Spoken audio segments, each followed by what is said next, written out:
คือภาพบรรยากาศในการพระเจ้าพรลำบริเวณหน้าศาลหลักเมืองของจังหวัดสกลนครนะพอแล้วได้ง่ายมองใหม่ได้บ้านที่ง่ายเป็นมองใหม่เลยกำลังเฮ่มองใหม่ง่ายง่ายบริเวณในตัวเมืองของจังหวัดสกลนครพระเจ้าง่ายเป็นมองใหม่คือภาพบรรยากาศในงานนี้พรลำบริเวณหน้าศาลหลักเมืองเลย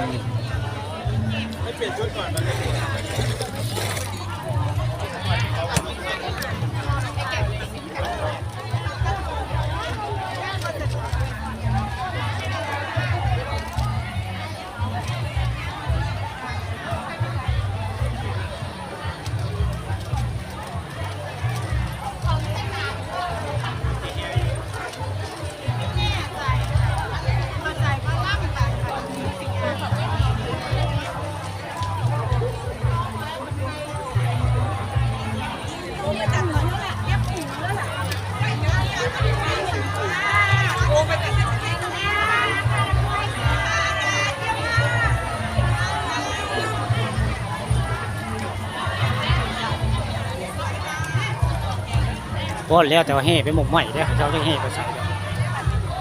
ง่ายจะเฮ่ไปใส่ได้หมดจับพอแล้ว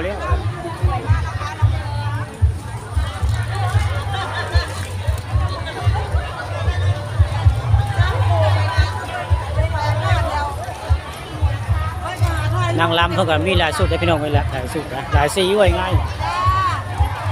นางย่างสงสัยจะไปพูดแล้วไปสลากลางตามเบิ่งแล้วไปสลากลางจังหวัดพูดแล้วตามเบิ่งพระเจ้าย่างไปนี่